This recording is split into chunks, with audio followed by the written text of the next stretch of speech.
Saat Anda mendengar kisah ini, mungkin Anda akan menemukan kisah-kisah yang secara logika terasa tidak masuk akal atau bahkan mustahil untuk terjadi. Namun, jangan kita terburu-buru menyimpulkan bahwa peristiwa-peristiwa tersebut hanyalah dongeng atau hayalan semata. Dalam khazanah spiritualitas, seseorang yang telah mencapai derajat tinggi sebagai insan kamil lebih banyak menggunakan akal batin, intuisi dan rasa dibandingkan akal lahir atau rasio. Kedekatan yang dalam dengan Tuhan Yang Maha Esa membuatnya mampu menjalani kehidupan dengan menyentuh ranah kebatinan serta kesaktian. Ini bukan hal asing, karena para wali penyebar Islam di Nusantara pun dikenal menempuh jalan yang serupa. Namun penting untuk dipahami bahwa kebatinan dan kesaktian bukan hanya milik para wali. Jejak-jejak kebesaran spiritual juga terekam dalam sejarah kerajaan-kerajaan lokal. Salah satunya adalah Kerajaan Manukarawa. Berdiri megah di abad ke-4 Masehi di tepi sungai Cimanuk, kerajaan ini pernah menjadi bagian penting dari peradaban. Permaisuri dari Raja Indra Prahasta III, Prabu Wiryabanyu, yaitu Nyimas Ratu Nilamsari, berasal dari kerajaan ini. Sayangnya, selama 10 abad berikutnya, kisah tentang Manukarawa seperti hilang ditelan bumi. Diduga, sebuah musibah besar berupa banjir bandang dari sungai Cimanuk telah menghancurkan kerajaan tersebut. Bencana yang tercatat masih terjadi hingga abad ke-19, dengan kejadian terakhir pada tahun 1850. Baru pada abad ke-14, terdengar kembali kabar tentang sebuah pemukiman kecil di timur sungai bernama Desa Bungko. Di tempat inilah, pada tahun 1471, Sunan Gunung Jati, Syarif Hidayatullah, singgah dalam misi dakwah Islaminya. Selain desa tersebut, kawasan Muara Cimanuk masih berupa hutan lebat hingga abad ke-15. Di awal abad ke-16, tepatnya tahun 1500 Masehi, seorang pemuda bernama Arya Wiralodra yang saat itu berusia sekitar 17 tahun, tengah menapaki jalan pengabdian dan pembentukan diri. Ia adalah putra dari Adipati Bagelen, Dalem Singalodra, seorang bangsawan Muslim yang mendukung Kesultanan Demak sejak memisahkan diri dari Majapahit. Sejak usia muda, Arya telah dibekali ilmu kenegaraan, keprajuritan, bela diri, serta pelajaran agama Islam yang sudah ia mulai sejak usia 7 tahun. Untuk menyempurnakan laku lahir dan batin, Arya Wiralodra memilih mengasingkan diri di Padepokan Gunung Sumbing, tempat leluhurnya, Ki Betara, pendiri Bagelen Nagari, dimakamkan. Padepokan ini juga dikenal sebagai Padepokan Ki Betara, sebuah tempat sunyi nan sakral bagi para pencari makna sejati. Dalam serat Babad Dermayu yang ditulis dalam Pupuh Sinom Macapat, tertulis perjalanan spiritual Arya Wiralodra. Ia menjalani tapa selama 3 tahun penuh, menahan diri dari nafsu makan dan tidur, serta melepaskan keterikatan ragawi. Dalam keheningan itu, cahaya suci menyapanya sebagai pertanda ia telah diterima oleh Yang Agung, dan doanya pun diridhoi oleh Sang Pencipta. Ia memohon agar kelak kehidupannya diberkahi dan diliputi keselamatan. Kini, sang pertapa muda Arya Wiralodra telah mencapai tahapan tertinggi dalam laku spiritualnya. Ia telah menjadi sosok yang mumpuni, memiliki kekuatan batin yang magis dan kesaktian yang bersifat supranatural. Sebuah pencapaian agung yang tidak setiap orang mampu menggapainya. Ketika tiba saatnya, ia pamit kepada Sang Wiku Padepokan untuk kembali ke tanah kelahirannya di Bagelen. Sang Wiku menganugerahkan 3 pusaka utama dari Gunung Sumbing, 3 warisan sakral yang telah lama menjadi idaman para pertapa. Pusaka pertama adalah sebuah cakra bernama Cakra Udaksana Kiai Tambu, dan 2 lainnya adalah keris pusaka Gagak Handaka dan Gagak Pernala. Ketiga pusaka ini adalah karya Empu Wari, putra dari Empu Bondan, yang dibuat pada masa kejayaan Kerajaan Kediri di abad ke-12 Masehi. Hingga kini pusaka-pusaka tersebut disimpan dan menjadi warisan budaya di Kabupaten Indramayu. Arya Wiralodra tertegun, ia tak menyangka akan menerima anugerah sebesar itu. Dengan penuh syukur, ia bersujud kepada Tuhan Yang Maha Esa dan berkali-kali menyampaikan terima kasih kepada Sang Wiku Padepokan. Setelah memohon diri, ia pun kembali ke Kadipaten Bagelen. Sesampainya di dalam Agung Bagelen, Arya Wiralodra sungkem kepada ayahandanya Adipati Dalem Singalodra. Sang ayah memandang sang putra dari ujung kepala hingga kaki, lalu berkata pelan namun penuh makna, "Wira, kulihat engkau sangat kurus tetapi bercahaya. Apakah engkau telah mendapatkan petunjuknya?" Sambil mengangguk, Arya menjawab dengan mantap, "Berkat restu Rama, Ananda sekarang telah siap mengabdi kepada agama dan negara." Sang adipati tersenyum bijak lalu melanjutkan, "Wira, ketahuilah, sejak setahun yang lalu, Sultan Demak telah memanggil para pemuda terbaik, putra adipati, Tumenggung, hingga Demang, yang telah menyelesaikan pendidikan kesatrianya. Mereka diberi tugas untuk negeri ini. Mengenai engkau, telah aku kabarkan bahwa engkau tengah menjalani laku di padepokan Ki Betara. Sultan memahami dan berpesan agar engkau segera menghadap beliau setelah kembali. Tapi sekarang, pulihkan dulu ragamu." Namun, belum genap 1 bulan berlalu, Arya Wiralodra telah memohon izin untuk berangkat menghadap Sultan Demak, Raden Fatah. Ia pun diterima langsung di ruang khusus. Raden Fatah menyambutnya dengan hangat. "Wira, mendekatlah. Aku ingin menanyakan beberapa hal. Singkat saja. Pertama, apa pendapatmu tentang kerajaan Majapahit?" Arya Wiralodra menggeser duduknya lebih dekat, lalu menjawab penuh keyakinan. "Gusti, menurut hemat hamba, setelah mangkatnya Prabu Hayam Wuruk, pemerintahan Majapahit terus mengalami kemunduran. Kini, kekuatan dan wibawa sebagai kerajaan besar Nusantara hampir sirna. Bahkan berdasarkan catatan lontar abad ke-15 yang juga menjadi rujukan dalam penulisan buku ini, Majapahit telah kehilangan kendali atas Selat Malaka, pintu gerbang perdagangan internasional. Bangsa Portugis pun telah membangun benteng di Malaka. Itu adalah pertanda bahwa Majapahit berada di ambang kejatuhan." "Bagus," jawab Sultan Demak dengan senyum lebar tanda kepuasan. Kemudian ia melanjutkan, "Aku telah memerintahkan putraku, Pangeran Yunus, untuk bersiap menyerang benteng di Malaka. Tapi ada hal lain yang ingin kutanyakan. Bagaimana pendapatmu tentang Pajajaran?" Arya Wiralodra sempat terdiam sejenak sebelum menjawab, "Sama saja, Gusti. Cipamali, pelabuhan paling timur yang dulu ramai di wilayah Brebes, kini telah ditinggalkan. Yang tersisa hanyalah pelabuhan Cimanuk, dan itu pun masih berada di bawah kekuasaan Pajajaran." Sang Sultan mengangguk cepat, memotong dengan penuh semangat. "Bagus, bagus. Justru karena itulah aku memanggilmu ke sini. Aku hendak memberikan tugas penting, demi agama dan demi Kesultanan Demak. Engkau kutugaskan untuk menguasai pelabuhan Cimanuk. Walau secara formal wilayah itu masih berada di bawah Pajajaran. Caranya terserah padamu. Namun ingat, pada waktunya nanti, ketika armada laut Demak bergerak menyerang Pajajaran, pelabuhan itu akan menjadi titik penting dan strategis." Sultan menatapnya tajam namun penuh keyakinan. "Tugas ini tidak akan disertai pasukan. Aku memilih engkau secara pribadi. Hanya engkau yang tahu dan hanya aku dan Sultan Caruban Syarif Hidayatullah yang akan mengetahuinya. Apa engkau mengerti?" Arya Wiralodra menunduk dalam-dalam. "Gusti, dengan segenap kemampuan hamba, tugas ini akan hamba laksanakan. Hamba mohon doa restu." Sang Sultan tersenyum dan menepuk pundaknya. "Ingat Wira, ini adalah perjalanan panjang. Semoga Tuhan selalu membimbingmu." Arya Wiralodra pun bersiap. Dari Kadipaten Bagelen, ia berangkat menuju wilayah yang diyakini sebagai muara Sungai Cimanuk. Ia tidak sendiri, seorang pengiring setia bernama Ki Tinggil ikut mendampingi dalam perjalanan berat ini. Kisah keberangkatan mereka digambarkan dalam serat Babat Dermayu dalam bentuk tembang macapat Pupuh Kinanti sebagai berikut. Arya Wiralodra telah berpamitan kepada ayah dan ibunya. Mereka pun berangkat dengan pakaian ala pertapa, meninggalkan rumah dengan linangan air mata. Bersama pengiringnya, Ki Tinggil, mereka melangkah ke arah selatan melewati lereng gunung, masuk ke dalam hutan lebat. Lupa akan tidur dan makan, karena belum tahu pasti di mana letak sesungguhnya Sungai Cimanuk yang mereka cari. Lebih dari setahun lamanya mereka menjelajahi hutan belantara yang seakan tak berujung. Hingga pada suatu hari mereka tiba di tepi sebuah sungai yang sangat lebar. Airnya bergulung deras mengalir ke utara. Duduk di atas sebuah batu besar, Arya Wiralodra memandang arus sungai dengan raut wajah penuh pertimbangan. "Paman," katanya pada Ki Tinggil, "aku masih ragu, apakah ini benar Sungai Cimanuk? Tapi lihatlah, tanah di sekitarnya seperti bekas kebun atau mungkin masih milik seseorang. Banyak pohon dukuh dan manggis tumbuh subur." Ki Tinggil memperhatikan lalu mengangguk. "Raden benar, semoga kita bertemu dengan pemiliknya, atau siapa saja yang bisa memberi petunjuk." Belum sempat kalimat itu selesai diucapkan, terdengarlah suara samar-samar dari kejauhan. Seseorang tengah bersenandung dalam Pupuh Kinanti.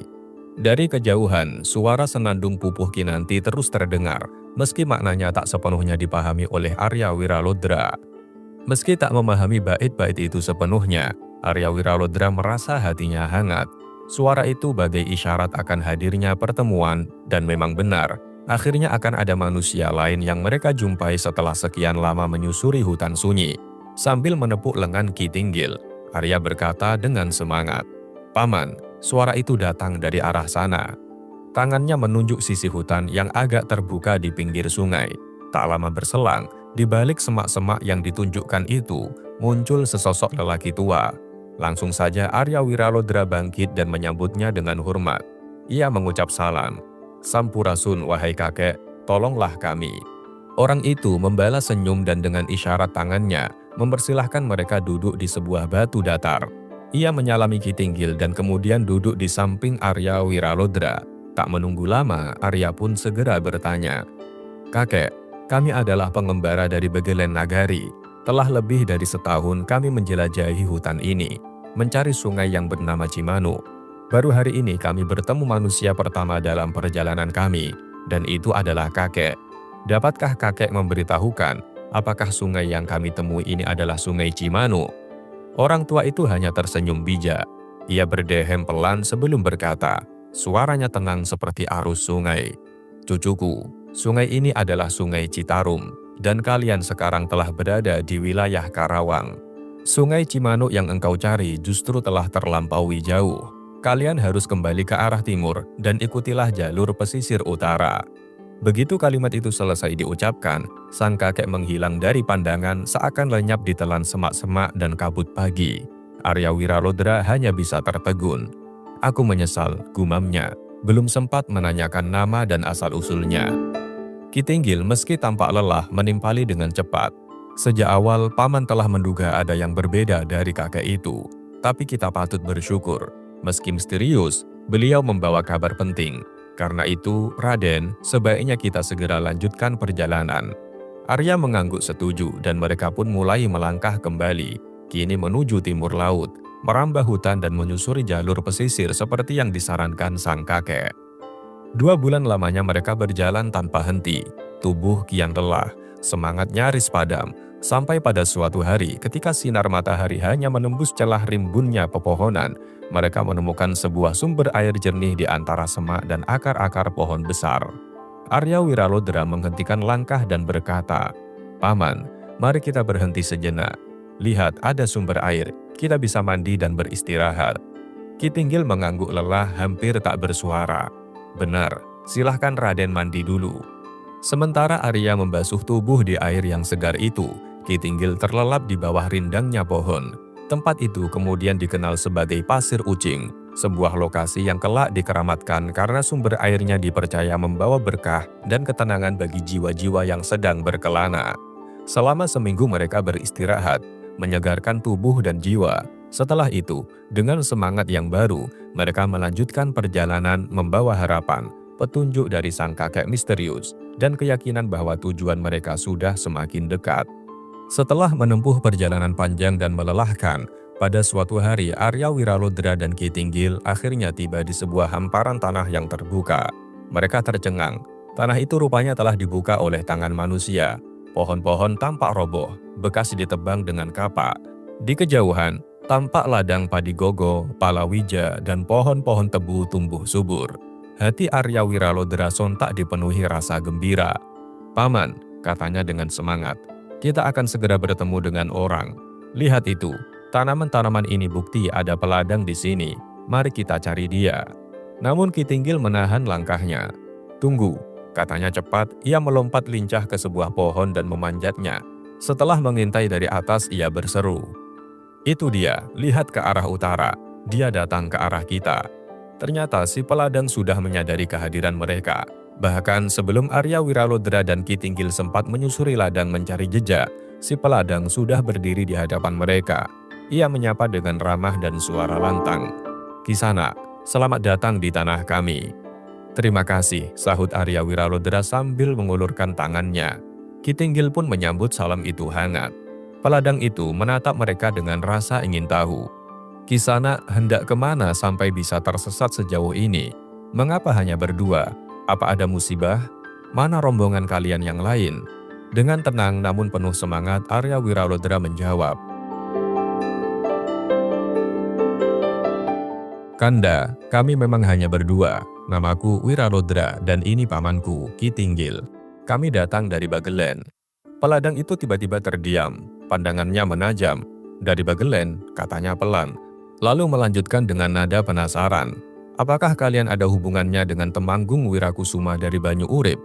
Arya Wiralodra mengangguk mantap. "Beliau adalah kakak dari kakekku." Begitu mendengar jawaban itu, wajah peladang itu berubah. Ia tampak sangat terkejut, lalu tanpa ragu memeluk Arya Wiralodra erat-erat. Air matanya berlinang. "Adikku, jadi engkau saudaraku, misanku sendiri. Namaku Wirasetro. Mari ikut ke pondokku, kita akan bercerita panjang di sana." Di pondok sederhana namun bersih dan nyaman, Raden Wirasetro menjamu tamunya dengan luar biasa. Di hadapan mereka tersaji nasi huma yang harum, ayam hutan panggang, dan sayur bunga tebu yang segar.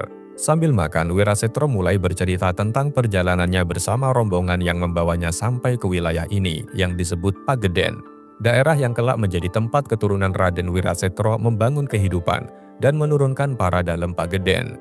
Setelah kisahnya selesai, ia menatap Arya Wiralodra dengan senyum hangat. "Sekarang, adikku, giliranmu bercerita. Apa yang membawamu sejauh ini?" Dengan tenang dan penuh perasaan, Arya Wiralodra mulai menceritakan perjalanannya yang panjang dan penuh tantangan. Dari meninggalkan Bagelen hingga mengembara di hutan-hutan liar mencari muara Cimanuk, ia mengisahkan pula pertemuannya dengan sosok misterius di Citarum dan semua perjuangan yang mereka hadapi. Ki Tinggil lalu menambahkan, "Karena itulah paman mengusulkan agar kita beristirahat lama di sini. Kita perlu mengembalikan tenaga, mengisi kembali daging yang terkuras dalam perjalanan." Semua yang hadir tertunduk, seolah memahami bahwa pertemuan ini bukan sekedar kebetulan. Ada takdir besar yang sedang ditenun oleh waktu. Dan Pageden kini menjadi titik persinggahan penting dalam perjalanan Arya Wiralodra menuju takdirnya. Setelah berhari-hari menyusuri tepian sungai yang lebar dan deras, Arya Wiralodra dan Ki Tinggil akhirnya melihat tanda-tanda kehidupan. Harapan mereka yang sempat meredup kembali menyala ketika dari kejauhan tampak kebun subur membentang, ditumbuhi palawija yang tertata rapi. Tanah di sekitarnya tampak dikelola dengan tangan yang piawai. Mereka mengikuti jalan setapak menuju tepi sungai dan menemukan sebuah wisma kecil yang asri. Bunga serengkuni menghiasi sekelilingnya, sementara bunga tongkeng dan mandakaki berjajar anggun di kiri kanan pintu. Segalanya terasa damai, seolah surga kecil tersembunyi di tengah hutan. Namun suasana hati mereka langsung berubah begitu menyadari bahwa wisma itu tidak kosong. Di beranda, duduk seorang lelaki tua berotot, berkulit gelap terbakar matahari, sedang menganyam bubu. Sekilas ia tampak bijaksana, tapi sorot matanya tajam, waspada. Arya Wiralodra melangkah maju dan memberi salam dengan penuh hormat. "Sampurasun kakek, mohon maaf kami datang tanpa pemberitahuan. Bolehkah kami bertanya tentang wilayah ini dan nama sungai ini?" Tidak ada jawaban. Wiralodra mencoba lagi lebih dalam sopan. "Kula nuwun kakek, kami pengembara dari jauh, mohon restu dan sedikit petunjuk." Tiba-tiba suara keras memotong udara, tajam seperti cambuk. "Hai, dua ekor babi hutan. Apa maksudmu datang-datang langsung tanya-tanya? Tidak tahu siapa aku? Akulah si Kaki Tani Malihwarni, pemilik seluruh kebun ini. Apa kalian ingin merampokku?" Kemasygulan Arya Wiralodra dimaklumi Ki Tinggil, maka cepat-cepat katanya, "Raden, paman pun baru menjumpai orang tidak mengenal sopan santun macam ini. Tapi hendaknya kita maklum karena dia manusia hutan." Sadar akan hal ini, Arya Wiralodra melangkah lebih dekat sambil berkata, "Wahai kakek, tolonglah. Kami jauh dari Bagelen Nagari. Tidak lain yang kami cari ialah Sungai Cimanuk. Bila benar ini Sungai Cimanuk, izinkanlah kami turut berkebun. Di mana saja kami diperbolehkan." Kembali, Kaki Tani Malihwarni membentak, "Tidak sudi aku menolong. Aku cukup punya rakyat. Lekas mampuslah kau berdua. Tak sudi aku melihatmu." Arya Wiralodra tidak dapat menahan amarahnya. Maka ia berseru lantang, "Hai tua bangka, orang macam apa engkau ini?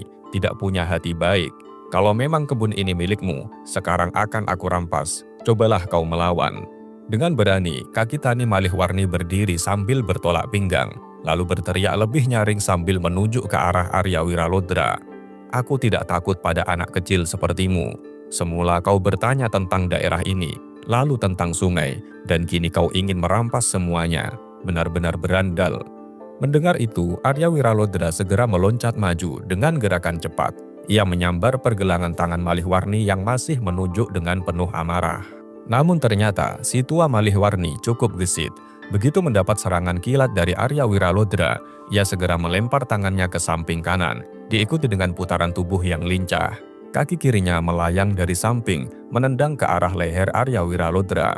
Sambil mengagumi kelincahan lawannya, Arya Wiralodra cepat merendahkan tubuhnya. Lalu dengan ujung-ujung jari tangannya, ia menyerang ke arah pinggang Malihwarni. Menyadari bahwa tendangannya gagal dan pinggangnya terbuka, Malihwarni segera melompat ke samping. Ia bersiap kembali. Kaki kanan ditekuk rendah ke depan, tangan kiri melindungi pinggang, sementara tangan kanannya langsung meluncur memukul wajah Arya Wiralodra. Namun pukulan itu dengan mudah ditangkis oleh Arya dengan kibasan tangan kirinya ke arah luar. Tak sabar, Malihwarni melanjutkan serangan berikutnya. Kaki kirinya menendang keras ke arah perut lawannya dengan sepenuh tenaga. Tapi Arya Wiralodra tetap tenang, tidak menghindar. Kedua tangannya menyilang cepat, menjepit pergelangan kaki Malihwarni dan menyentakkannya ke atas. Tubuh Malihwarni pun terangkat, melayang di udara. Arya Wiralodra menunggu tubuh lawannya jatuh ke tanah. Namun anehnya, tubuh itu tak kunjung jatuh. Wiralodra yang semula heran kini berubah menjadi terkejut. Sosok Malihwarni telah menghilang tanpa jejak. Wisma kecil yang indah itu pun lenyap. Begitu juga kebun yang semula rimbun dan subur. Semuanya sirna, digantikan kembali oleh hutan lebat. Dengan cepat, Arya Wiralodra menguasai diri, lalu membangunkan Ki Tinggil yang masih terpana, seolah terhipnotis oleh apa yang baru saja mereka alami. Belum habis keheranan mereka, terdengarlah suara lirih bersenandung dari kejauhan. Suara yang sangat dikenalnya, lantunan pupuh Kinanti yang lembut membelai telinga. Makna dari tembang itu menyiratkan petunjuk bahwa tempat yang dicari bukanlah di sana. Dan Cimanuk yang sejati masih jauh di seberang. Kelak akan menjadi desa Kalci Pamanukan, dan Cipunegara adalah sungainya. Ia disuruh menyeberang segera, dan bila bertemu dengan kidang emas bermata intan, itulah tandanya. Ia diminta untuk segera memburunya, sebab disitulah letak Cimanuk. Buyut Sidwan, sang leluhur gaib, juga berpesan bahwa jika kelak Wiralodra membabat tanah itu, ia harus tetap teguh, jangan menyerah, karena keturunannya kelak akan berjaya. Ingat akan pengalamannya di tepi sungai Citarum, Arya Wiralodra memusatkan pendengarannya, menyimak kata demi kata dari tembang yang lirih membelai tadi, hingga akhirnya memahami maksudnya. Maka ia berkata kepada Ki Tinggil, "Paman, 2 kali kita telah ditolong oleh Buyut Sidum. Pertama di tepi sungai Citarum, dan kini di tepi sungai Cipunegara. Semoga kita segera dapat menjumpai kidang yang dimaksud dalam tembang tadi." "Raden," sahut Ki Tinggil sambil bangkit berdiri penuh semangat, "marilah kita berangkat." Dalam perjalanan yang kembali memasuki lebatnya rimba, Arya Wiralodra menebak-nebak siapa sesungguhnya sosok Buyut Sidum itu. Namun tak satu pun kenangan mampu mengaitkannya dengan nama tersebut. Maka ia pun berkata dalam hati, "Orang baik itu tidak ingin dikenali, maka biarlah demikian. Semoga amalnya dilimpahi berkah." Sesungguhnya Buyut Sidum atau Ki Sidum adalah nama lain dari Ki Purwakali, yang juga dikenal dengan sebutan Kidang Pananjung. Ia adalah salah seorang pengasuh dari Prabu Siliwangi, Raja Besar Pajajaran. Seperti halnya para pengasuh istana lainnya, Ki Sidum adalah seorang bijak yang sakti mandraguna. Setelah masa pengabdiannya di Istana Pakuan usai, Ki Sidum memilih mengasingkan diri, mengembara ke wilayah bekas kerajaan Tarumanagara, yaitu daerah aliran sungai Citarum. Saat muda, Ki Sidum pernah berguru bersama seorang sahabat karib bernama Gagak Wirahandaka, yang kelak menjadi tumenggung di Majapahit. Dan Gagak Wirahandaka adalah kakek dari Arya Wiralodra.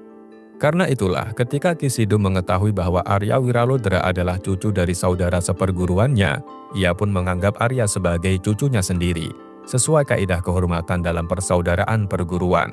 Maka dengan caranya sendiri yang halus dan gaib, Ki Sidum berupaya memberi petunjuk kepada sang cucu menuju sungai Cimanuk, sungai yang kelak menjadi bagian dari takdir besar Arya Wiralodra. Lontar Babat Dharma Ayu dari abad ke-15 Masehi menyebutkan, terlaranglah meragukan siapa Buyut Sidum itu. Ia adalah tokoh yang dikenal sebagai Kidang Pananjung, berasal dari Pajajaran. Sesungguhnya ia adalah tumenggung Sri Baduga, seorang yang banyak jasanya. Pada hari ketiga perjalanan mereka setelah meninggalkan tepi sungai Cipunegara, Arya Wiralodra dan Ki Tinggal tiba di sebuah daerah terbuka. Pohon-pohon tumbuh jarang dan rendah, membentuk gerumbulan di sana-sini, membuat mereka dapat memandang jauh ke Cakrawala. Mereka terus berharap akan melihat kemunculan kidang berbulu emas dengan mata seindah intan, seperti yang disebut dalam petunjuk gaib sebelumnya. Namun, harapan itu segera dibalik oleh kenyataan yang mengejutkan. Dari balik semak belukar yang gelap, muncul seekor harimau belang yang sangat besar, macan lodaya, raja hutan yang dikenal ganas dan tak kenal takut. Hewan itu berdiri menghalangi jalan mereka dengan sorot mata yang buas dan tubuh yang tegang siap menerkam. Ki Tinggil terkejut bukan main, dan dengan wajah pucat ia berteriak, "Raden, kemana kita harus menghindar?" Namun Arya Wiralodra tetap tenang. "Paman, akan aku tanyai dulu," sahutnya dengan mantap.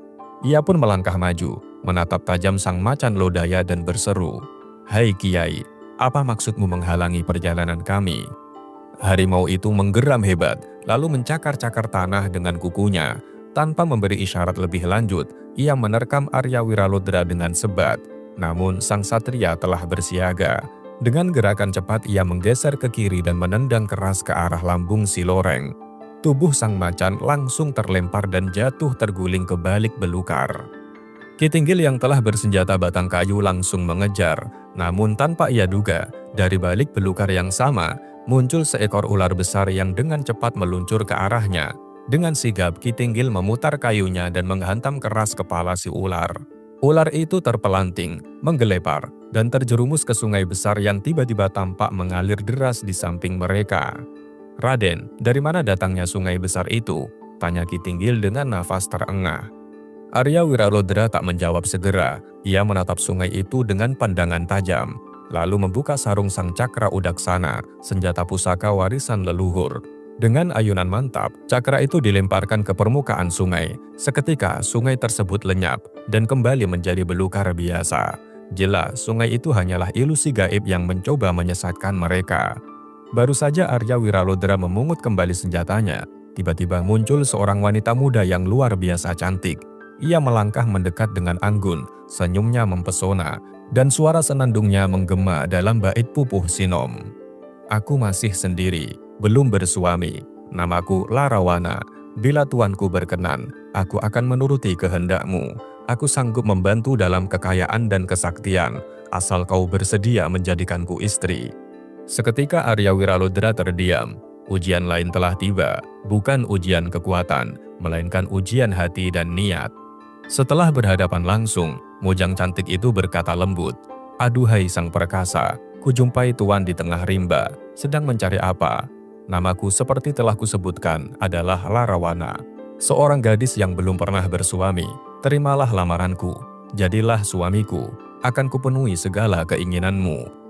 Ki Tinggil yang merasa ada kejanggalan segera menyentuh Arya Wiralodra dan berbisik, "Raden, ingatlah, kita kini sedang berada di alam gaib." Arya Wiralodra mengangguk, "Aku sadar, Paman." Lalu menghadap Larawana, ia berkata dengan nada halus namun tegas, "Nyai Larawana, engkau benar-benar elok. Kecantikanmu membuat jantungku berdebar. Tapi aku heran, mengapa gadis secantik engkau tinggal seorang diri di hutan seperti ini? Tentang lamaranmu, maafkan aku harus menolaknya. Perjalananku masih panjang. Soal pernikahan, bagiku itu perkara nanti, jika tugas sudah tuntas." Larawana tampak kecewa. "Apa yang Tuan katakan? Kalau sudah mulia, mungkin sudah tidak tampan, tidak perkasa, bahkan mungkin sudah jadi kakek-kakek. Aku tidak mau, aku ingin sekarang." Arya Wiralodra tetap teguh. "Maaf Larawana yang cantik, jawabanku tetap seperti yang sudah kukatakan." Muka Larawana berubah merah padam. Dengan geram ia berseru, "Belum pernah kujumpai laki-laki sesombong engkau, hai Wiralodra. Akan kutangkap kalian berdua." Seraya berseru, Larawana langsung menyerang. Tangan kanannya menyambar ke arah leher, tangan kirinya menusuk ke ulu hati, sedangkan kakinya membentuk kuda-kuda. Tapi Arya Wiralodra sudah bersiaga. Ia menangkis serangan dengan kibasan tangan kiri, lalu mencoba menangkap pergelangan Larawana. Namun tangan Larawana licin seperti belut. Ia melompat mundur dan menyerang lagi. Tangan kanannya berkelebat ke arah kepala lawan. Arya Wiralodra menunduk cepat, lalu membuka kedua tangannya untuk menahan. Tapi Larawana tak tinggal diam. Ia meluncurkan kuku-kukunya ke arah perut. Arya Wiralodra menghindar dengan memiringkan tubuh.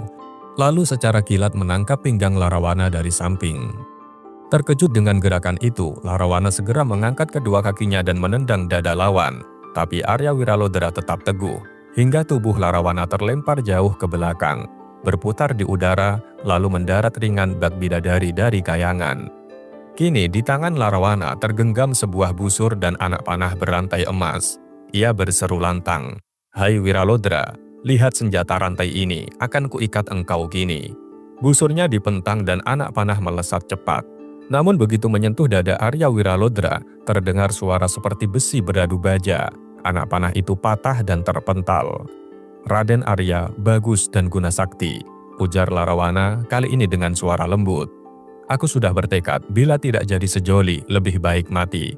Maka meski tak bisa menangkapmu, belum tentu kau bisa mengalahkanku. Cobalah balas dengan senjatamu juga." Arya Wiralodra lalu mengambil cakra udaksana. Ki Tinggil menghampiri dan berpesan, "Raden, jangan ragu, bidik yang tepat, perjalanan kita belum selesai."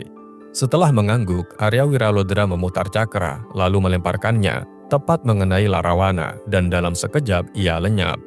Hening menyelimuti hutan. Arya Wiralodra memejamkan mata, bukan karena takut, tetapi karena dalam hatinya masih ada rasa iba. Bagaimanapun Larawana adalah seorang wanita. Saat matanya dibuka kembali, dia terkejut.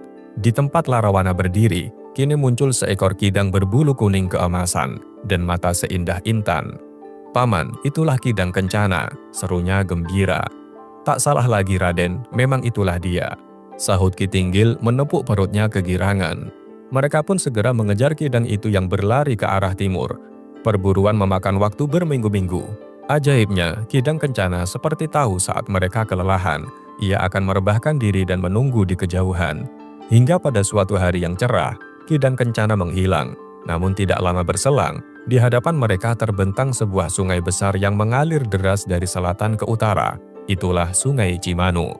Mereka memandang sungai itu dengan rasa syukur, lalu berbaring di bawah pohon kiara, dan tertidur karena hembusan angin yang menyejukkan.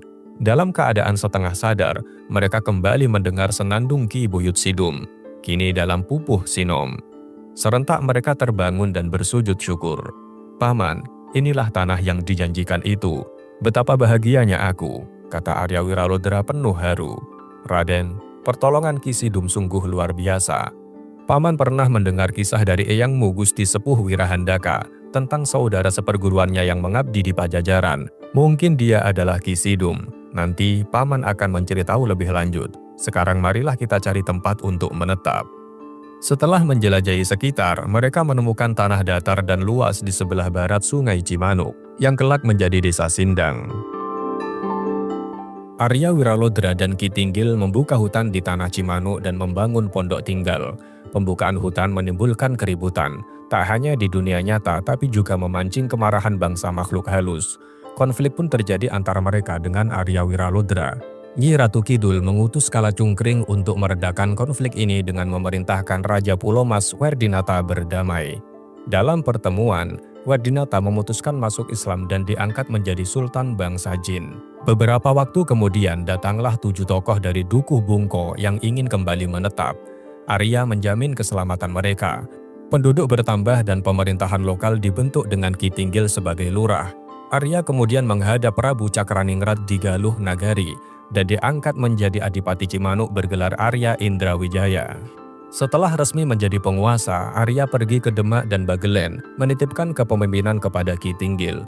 Sementara itu, banyak pendatang berdatangan, termasuk seorang wanita cantik dan ahli silat bernama Endang Dharma, yang membuka ladang dan perguruan silat, mengundang kekaguman Ki Tinggil. Suatu hari, sebuah kapal dari Kerajaan Palembang merapat, menandakan datangnya tamu agung, Pangeran Guru Arya Dila yang hendak bertemu dengan pemimpin dusun. Setelah pernyataan tegas bahwa para petinggi dusun hanya akan turun tangan jika terjadi kerusuhan atau warga terancam, situasi mulai memanas. Ki Lurah Tinggil tengah mengadakan pertemuan dengan para bahu suku. Namun di saat yang sama, Pangeran Guru Arya Dila, yang juga dikenal sebagai Sultan Sepuh dari Palembang, memimpin pasukan besar menuju Wisma Nyi Endang Dharma. Pasukan itu terdiri dari 24 pendekar utama, bersenjata belati ganda, dan 50 prajurit lengkap dengan tombak, pedang, dan tameng, menandakan niat yang tidak bisa dianggap sepele. Murid-murid perguruan Nyi Endang yang menyadari kedatangan tamu tak diundang tersebut segera bergerak secara tersembunyi untuk menjaga keselamatan sang guru. Sesampainya di Wisma, Arya Dila yang terpana oleh kecantikan Nyi Endang langsung melontarkan komentar yang ambigu dan agak merendahkan, membuat suasana menjadi tegang. Ketika ditanya maksud dan asal-usulnya, barulah ia memperkenalkan diri sebagai guru dari Palembang dan menjelaskan bahwa ia datang karena mendapat laporan bahwa murid-murid Nyi Endang menggunakan jurus silat yang mirip dengan ajarannya, yang mana itu sebuah pelanggaran besar menurutnya. Ia kemudian melontarkan 5 pertanyaan tajam kepada Nyi Endang, mempertanyakan mengapa ia mengajarkan silat rahasia kepada rakyat biasa, siapa gurunya dan apakah dia diizinkan, apa tujuan sebenarnya dari ajaran itu, siapa yang menjadi target atau lawannya, siapa 2 orang tua misterius di belakang Nyi Endang. Nyi Endang dalam posisi sulit, menjawab dengan tenang bahwa ia tak bisa menjawab karena telah bersumpah hanya akan menjelaskannya kepada Adipati Arya Wiralodra, pemimpin wilayah tersebut. Jawaban itu membuat Arya Dila marah besar. Ia menghina Nyi Endang dengan sebutan merendahkan, menyamakan dirinya dengan perempuan penggoda yang hanya mengandalkan kecantikan untuk mengelabui orang. Meski darahnya mendidih, Nyi Endang tetap menjaga wibawanya.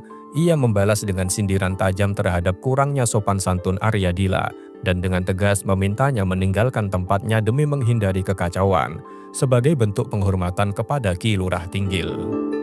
Ketegangan mencapai puncaknya saat Arya Dila dalam amarahnya berteriak memerintahkan Nyi Endang Dharma untuk diam dan memberi isyarat pada salah satu muridnya Wisanggeni untuk menangkapnya. Namun Nyi Endang yang gesit berhasil meloloskan diri dan melompat keluar wisma, menyambut tantangan itu dengan pekik. Para tamuku yang ingin dijamu ujung rayang, majulah. Murid-murid Arya Dila pun mengepung, namun siasat Nyi Endang tak kalah cerdas. Dari berbagai penjuru, para murid dan pengikutnya yang telah bersiaga muncul dan membuyarkan pengepungan. Barisan musuh pun mundur rapi, membentuk formasi perang. Sadar akan kekuatan lawan dan demi menghindari korban sia-sia di pihaknya, Nyi Endang membuat keputusan bijak. Pertarungan hanya akan dilakukan oleh dirinya, Kitana, dan Ninitani, 2 pendekar senior di pihaknya. Murid-murid lainnya diminta untuk tidak ikut campur. Momen menjadi tegang saat 5 murid utama Arya Dila, Wisanggeni, Brahma Kendali, Bratakusuma, Kramadenta, dan Sumalaga maju bersama menyerang langsung Nyi Endang. Kitana dan Ninitani tetap siaga, tapi tidak langsung membantu. Nyi Endang awalnya mencoba merebut pedang Brahma Kendali, namun gagal. Ia terdesak oleh serangan simultan dari 4 arah. Dalam kondisi terdesak, dia mengayunkan selendangnya dan berhasil melilit tangan Wisanggeni, memancing reaksi dari yang lain dan membuat mereka menarik mundur senjata, sebuah manuver yang menunjukkan kelihayannya. Namun situasi kembali memburuk ketika kelima murid Arya Dila melemparkan belati secara serempak. Meskipun Nyi Endang mengelak dan menangkis beberapa, satu belati mengenai pinggangnya, melukai dan merobek bajunya, sebuah kehinaan besar bagi pendekar wanita. Melihat itu, Kitana dan Ninitani akhirnya bertindak, membentuk formasi segitiga tempur. Nyi Endang yang tersinggung dan murka karena luka serta penghinaan itu, langsung menggetarkan patremnya. Dalam beberapa gebrakan saja, Brahma Kendali roboh dan tewas, menjadi korban pertama dari serangan balasan mematikan Nyi Endang. Tewasnya Brahma Kendali menyulut amarah yang tak tertahankan di kalangan murid-murid Arya Dila. 10 orang lainnya segera maju, membanjiri arena pertempuran. Tapi Nyi Endang Dharma kini tidak lagi menahan kekuatannya. Gerakannya seperti bayangan, menyambar, menendang, dan menangkis dari segala arah. Ibarat kilat menyambar dalam badai, dalam waktu singkat tubuh-tubuh berguguran satu demi satu. Bahkan dalam kelompok, murid-murid Arya Dila tewas di tangannya. Kitana dan Ninitani tetap pada tugasnya, melindungi bukan membunuh. Gerakan Ninitani melindungi Nyi Endang begitu cepat dan anggun, hingga terlihat seperti Nyi Pohaci berpayung emas. Sementara Kitana menggunakan ilmu silat Pajajaran secara penuh, membuat Ki Tinggil semakin yakin akan asal-usul mereka. Sementara Nyi Endang terus bergerak laksana angin badai, kematian terus bertambah. Nama-nama seperti Ahmad, Husein, Rahmat, Ngali, hingga Wisanggeni, semuanya gugur dalam pertarungan itu. Total 24 murid utama Arya Dila tewas. Pangeran Guru Arya Dila dalam duka dan kemarahannya akhirnya menghentikan pertarungannya dan memerintahkan untuk mundur. Nyi Endang menahan diri tetap dalam siaga. Dengan anggun dan tegas, dia menyimpan kembali patremnya ke gulung rambut. Berdiri di tengah medan berdarah, tanpa sepatah kata, dia mundur ke dalam wisma, sementara murid-muridnya membentuk pagar penjagaan. Pangeran Guru hanya bisa menunduk, memimpin doa bagi murid-muridnya yang gugur. Inna lillahi wa inna ilaihi roji'un, lirihnya. Sore itu juga seluruh jasad dikuburkan dengan khidmat, tapi dalam hati sang pangeran dendam telah membara. Keesokan paginya, begitu matahari menampakkan diri, Pangeran Guru Aryadila telah berdiri di depan wisma Nyi Endang. Tekadnya bulat, hari ini salah satu dari mereka harus mati. Nyi Endang yang menyadari kedatangan itu dari dalam memohon, dengan setulus hati hamba mohon agar pangeran meninggalkan kami. Namun sang pangeran menjawab dengan getir, penuh luka dan tekad, jika engkau tidak mati, akulah yang akan mati, tapi untuk keduanya hidup, itu mustahil. Endang Dharma, keluarlah. Dan seperti anak panah yang lepas dari busurnya, Nyi Endang Dharma melesat, menyongsong tantangan itu. Maka pecahlah duel maha dahsyat perang tanding yang seperti kisah dalam perwayangan. Serangan Pangeran Guru mengalir deras, pukulan kilat, tendangan beruntun, serangan berlapis dari 4 arah. Namun Nyi Endang pun tak tinggal diam. Ia menghindar, melompat, melesat di udara, lalu mengayunkan warayangnya. Kain sutra yang menjadi senjata pamungkas mampu membelah udara dan memercikkan api ketika beradu dengan pedang. Pangeran Guru mencabut pedangnya, menampilkan jurus tiada kulit melainkan isi, warisan pedang Majapahit yang mematikan dan elegan. Namun Nyi Endang membalas dengan teknik tinggi, membuat warayangnya seperti berubah menjadi bilah baja tipis. Benturan senjata menggema, bunga api memercik, daun-daun luruh oleh deburan angin pertarungan, suara letupan dan deru pedang mengisi udara sepanjang hari. Rakyat berbondong-bondong menyaksikan pertarungan legendaris itu yang berlangsung dari fajar hingga senja, hari demi hari, seperti tercatat dalam babat Dermayu, dilukiskan dalam tembang Macapat Pupuh Sinom. Nyi Endang Dharma menyadari kekuatan dan kelemahan lawan, memilih bertahan dan menghemat tenaganya. Sementara itu, Pangeran Guru Aryadila, walau hebat dan agung, adalah seorang tua. Napasnya mulai pendek, serangannya mulai goyah. Hari demi hari berlalu seperti matahari yang selalu pulang ke barat, dan pada suatu hari yang tenang, gerakan Pangeran Guru mulai tak terarah. Tiba-tiba ia berhenti, berdiri tegak seperti obor yang kehabisan minyak. Dalam posisi berdiri itulah Pangeran Guru wafat. Nyi Endang melangkah mundur, menghormati tanpa kata. Sementara itu, Ki Tinggil segera datang dan memeluk jenazah Pangeran Guru sambil berbisik lirih penuh haru, Inna lillahi wa inna ilaihi raji'un. Sisa murid Pangeran Guru kini tanpa pemimpin, diam-diam membantu Ki Tinggil menurunkan jenazah, membaringkannya dengan layak. Semua yang hadir duduk diam, termasuk barisan prajurit Palembang. Maka berdirilah Ki Tinggil dan menyampaikan 2 pilihan. Yang pertama, melanjutkan perjalanan ke Demak dan menerima kemungkinan hukuman berat karena gagal membela pangeran mereka sampai akhir. Yang kedua, menjadi bagian dari Cimanuk, membaur sebagai rakyat biasa, diterima sebagai petani, nelayan atau bahkan prajurit nagari.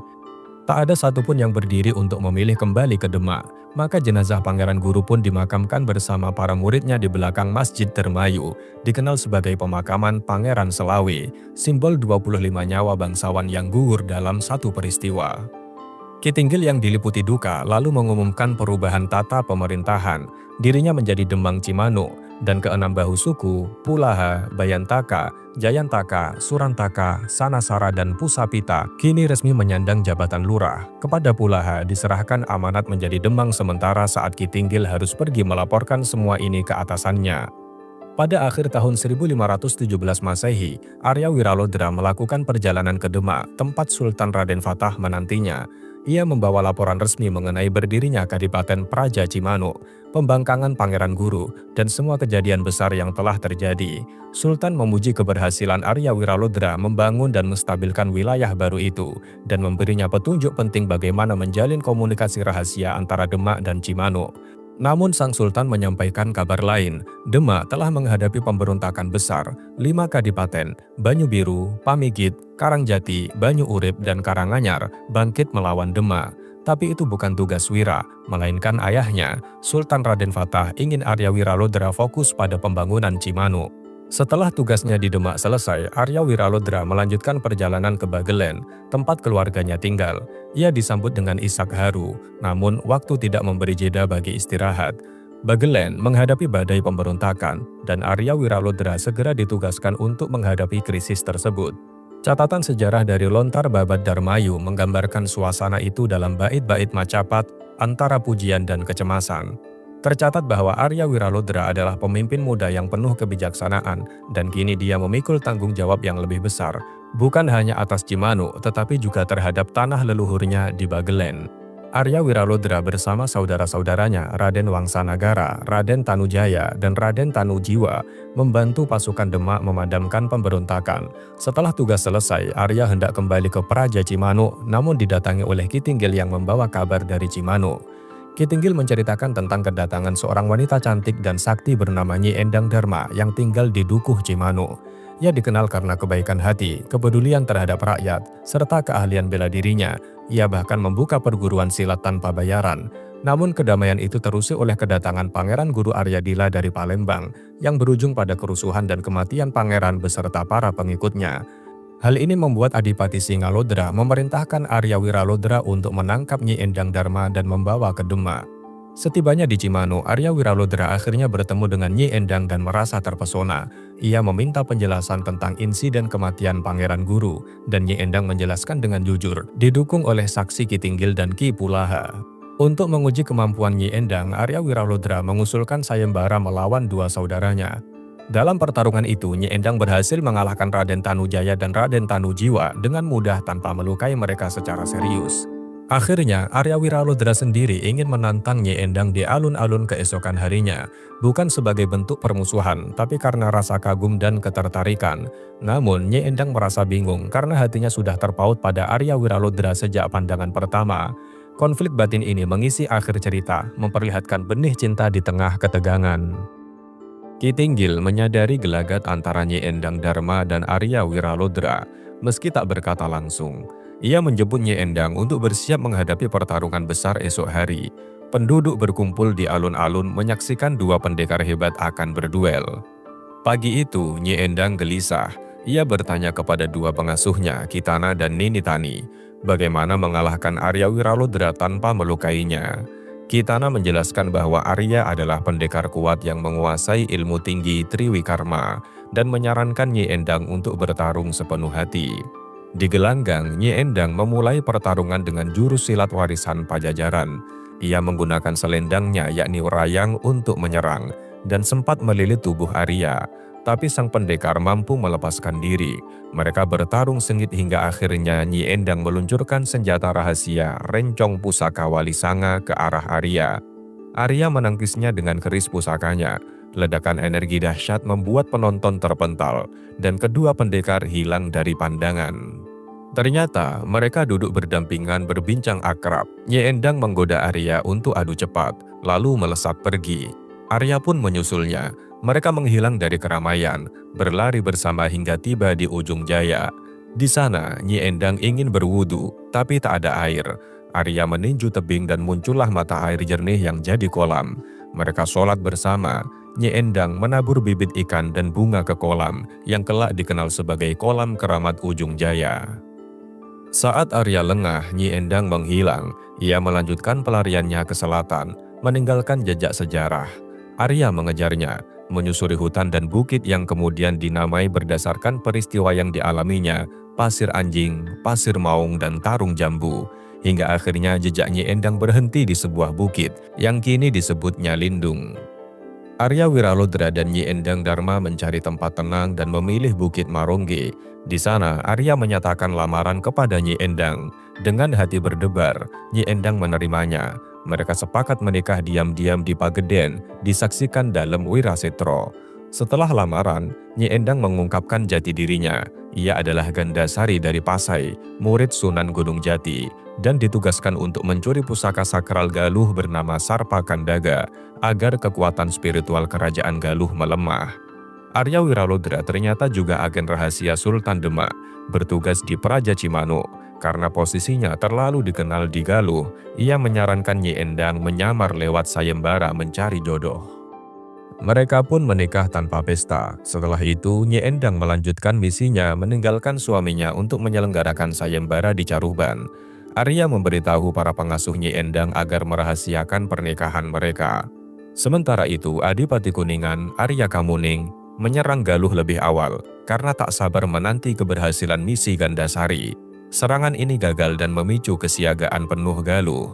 Situasi ini memaksa misi Gandasari dipercepat. Ia menempuh jalur rahasia ke Caruban, menandai jalur untuk bertemu Ki Tana dan Nini Tani. Lalu, bersama Ki Selapandan menyelenggarakan sayembara Pibu mencari jodoh. Banyak pendekar datang, tapi hanya satu yang mampu menandingi Gandasari, yakni seorang pemuda dari Siam, murid Sunan Gunung Jati bernama Jakasoka. Sayembara untuk memilih pendamping Nyimas Ratna Gandasari digelar di Panguragan. Jakasoka memenangkan pertarungan melawan Nyimas, meskipun sebenarnya Nyimas sengaja mengalah agar bisa meloloskan diri. Arya Wiralodra, suaminya, menyamar sebagai penonton dan membantu pelariannya. Jakasoka mengejar tapi terhalang, lalu mengikuti Nyimas ke Pakungwati. Di sana, Sunan Gunung Jati menjelaskan bahwa sayembara hanyalah cara untuk mencari pendamping dalam misi mencuri pusaka Sarpa Kandaga dari Galuh Nagari demi mencegah peperangan besar. Jakasoka setuju menerima tugas tersebut dan diberi amanah untuk bekerja sama dengan Nyimas Ratna Gandasari. Ki Tana dan Nini Tani, pengasuh Nyimas, juga dilibatkan kembali dalam misi ini. Mereka semua segera bersiap berangkat ke Praja Cimanu untuk melanjutkan tugas negara. Nyimas Ratna Gandasari alias Nyi Endang Dharma tiba di Kadipaten Cimanuk bersama Ki Tana, Nini Tani, dan Jakasoka. Ia disambut dengan bendera hijau kuning bertuliskan "Selamat datang di Dharma Ayu Nagari", nama baru yang diberikan suaminya, Arya Wiralodra, sebagai penghormatan padanya. Setelah melepas rindu singkat, Nyi Endang membentuk pasukan khusus berisi 24 pendekar.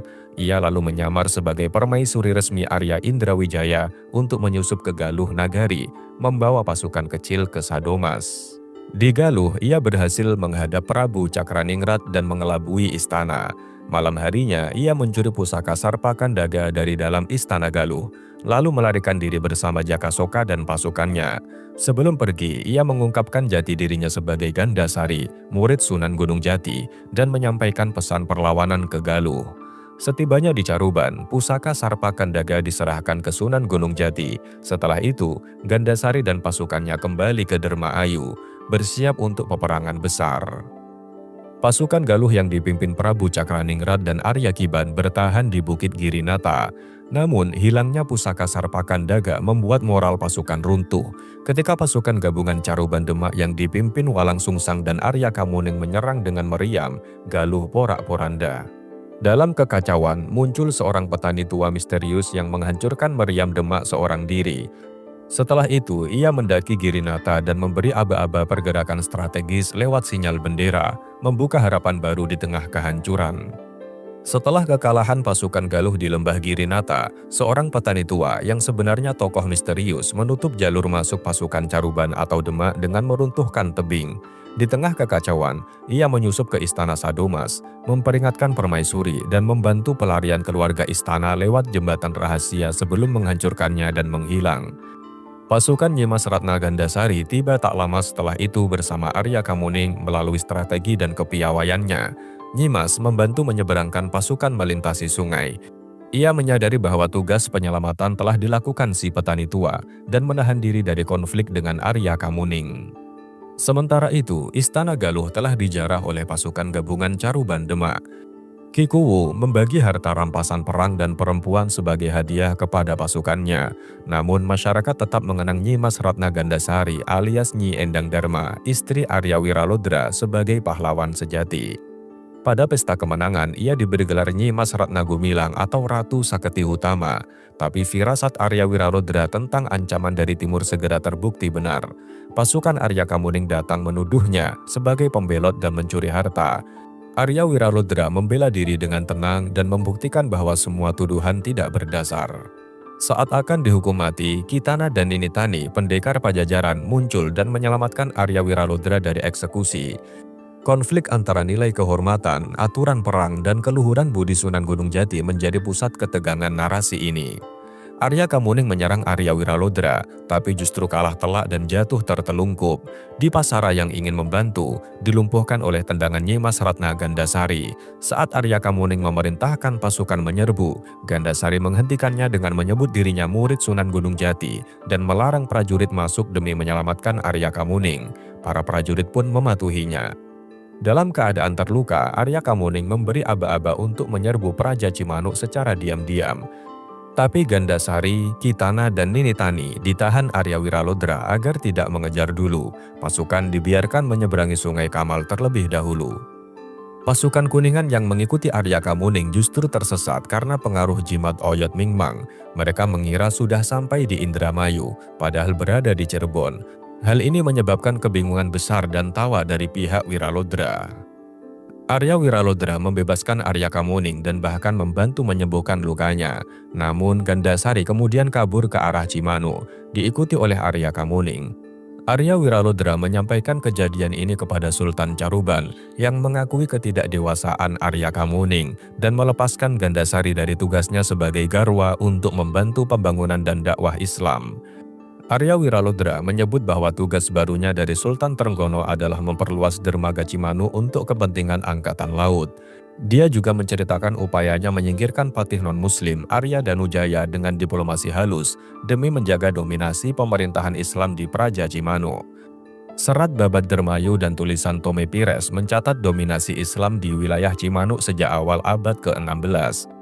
Meski sempat dipimpin oleh pejabat non-muslim, hukum Islam sudah mulai ditegakkan sejak wilayah ini masih bernama Dukuh Cimanuk. Pada tahun 1525, setelah pernikahan Arya Wiralodra dengan Nyi Endang Dharma alias Nyi Mas Ratna Gandasari, sang adipati menjadikan Bungko, tempat di mana Sunan Gunung Jati, Syarif Hidayatullah pernah berdakwah pada 1471 sebagai pusat pengembangan agama Islam untuk wilayah timur Sungai Cimanuk. Arya Wiralodra dan Nyi Mas Ratna Gandasari secara aktif mengawasi pembangunan masjid dan madrasah di wilayah tersebut, terutama di sebelah barat Sungai Cimanuk. Di madrasah-madrasah Dharma Ayu Nagari, selain mempelajari agama, para santri juga diwajibkan untuk belajar bela diri guna menjaga kesiapsiagaan untuk bela negara. Pelatih-pelatih silat berasal dari pendekar-pendekar alumni perguruan silat Nyi Endang Dharma yang sebelumnya merupakan pelarian dari Jayakarta alias Sunda Kalapa seperti Tumenggung Nitinagara. Setelah Nyi Mas Ratna Gandasari bebas dari tugasnya sebagai murid Sunan Gunung Jati, ia membantu sang adipati Arya Wiralodra dalam mengembangkan kesejahteraan rakyat, khususnya di bidang perdagangan. Salah satu langkah besar yang dilakukan adalah perluasan pelabuhan untuk meningkatkan perdagangan, baik domestik maupun internasional. Pelabuhan ini yang kini berada di kawasan yang dikenal dengan nama Pagirikan, Pabean, dan Pasekan, menjadi pusat aktivitas perdagangan yang ramai menghubungkan Dharma Ayu dengan mancanegara. Dengan langkah-langkah ini, Arya Wiralodra dan Nyi Mas Ratna Gandasari berusaha menciptakan kesejahteraan melalui pengembangan agama, pendidikan, dan perdagangan yang berkembang pesat. Hasil pertanian yang dibawa oleh Nyi Endang Dharma dari bibit unggul sangat diminati oleh pembeli dari luar Dharma Ayu dan mancanegara, seperti lada, padi, kacang tanah, sayur mayur, mangga, pisang sale, sagu, minyak kelapa, gula, garam, serta produk lainnya seperti dendeng, telur asin, ayam, itik, dan kalkun. Komoditas seperti keranjang rotan dan kayu atau balok papan menjadi yang paling menguntungkan. Sebaliknya, Dharma Ayu banyak mengimpor barang seperti pakaian, porselen, keramik Cina, dan batangan besi dari mancanegara. Namun, ketika kemakmuran Dharma Ayu mulai stabil, datanglah musuh yang dipimpin Pangeran Nitinagara dari Jayakarta. Setelah beberapa insiden, pertempuran meletus antara pasukan Dharma Ayu dan musuh. Setelah serangan sengit, Pangeran Nitinagara dan pengikutnya akhirnya menyerang, dan harta benda mereka menjadi milik Dharma Ayu. Arya Wiralodra bersama dengan Ki Tinggil dan Ki Pulaha berhasil menangkap Pangeran Nitinagara dan menghadapkannya ke pendopo. Meskipun Pangeran Wadu Aji bertempur melawan Arya Wiralodra, ia akhirnya berhasil lolos. Setelah para pemimpin musuh tidak terlihat di medan perang, pasukan Nitinagara menyerah. Pangeran Nitinagara kemudian diambil kebijakan untuk mengirim upeti kepada Dharma Ayu, dan para prajuritnya dibebaskan. Sang adipati Arya Wiralodra memberikan keputusan bijaksana, mengurangi hukuman kepada Pangeran Nitinagara, dan dia mengasingkan diri ke tempat yang lebih damai. Kisah perjuangan Nyi Mas Ratna Gandasari alias Nyi Endang Dharma dalam mempertahankan agama dan kesejahteraan rakyat diingat dan dihargai, dengan pujian dan ramalan yang terus dikenang dalam bentuk seni dan sastra, serta disampaikan melalui berbagai bentuk pertunjukan hingga 5 abad kemudian. Pada usia lanjut, Nyi Mas Ratna Gandasari alias Nyi Endang Dharma wafat dan dimakamkan di pemakaman dalam Setana Bojong, Indramayu. Namun banyak masyarakat Cirebon yang meyakini bahwa ia dimakamkan di Pangurangan, Arjawinangun, Cirebon, tempat di mana sayembara Ibu mencari jodoh dilaksanakan, dan di mana Nyi Mas Ratna Gandasari pernah berkholwat untuk mendekatkan diri kepada Allah Subhanahu wa Ta'ala. Lokasi ini dipercaya memiliki kekuatan spiritual yang sangat ampuh untuk menghancurkan musuh, yang dikenal dengan nama Lemah Panguragan. Menurut kepercayaan, tanah ini bisa digunakan untuk mengatasi kejahatan dengan mengandalkan tanah dari desa Lemah Tamba, tempat di mana Rama Gelung alias Jakasoka melakukan hal serupa. Desa Lemah Tamba terletak di dekat desa Panguragan. Tahun wafatnya Nyi Mas Ratna Gandasari dan suaminya Arya Wiralodra tidak tercatat dalam sejarah. Serat Babat Dermayu hanya menyebutkan dalam pupuh dendang gula mengenai kepergian mereka. Ramalan yang disampaikan oleh Adipati Arya Wiralodra mengenai masa depan Dharma Ayu Nagari mengungkapkan gambaran sebuah masa depan yang penuh kesulitan, penderitaan, dan kerusakan. Tetapi pada akhirnya, Dharma Ayu Nagari akan mengalami kebangkitan dan kemakmuran yang kembali pulih. Ramalan tersebut menggambarkan situasi yang penuh tantangan, namun tetap ada harapan untuk masa depan yang penuh kedamaian dan kemakmuran bagi semua rakyat.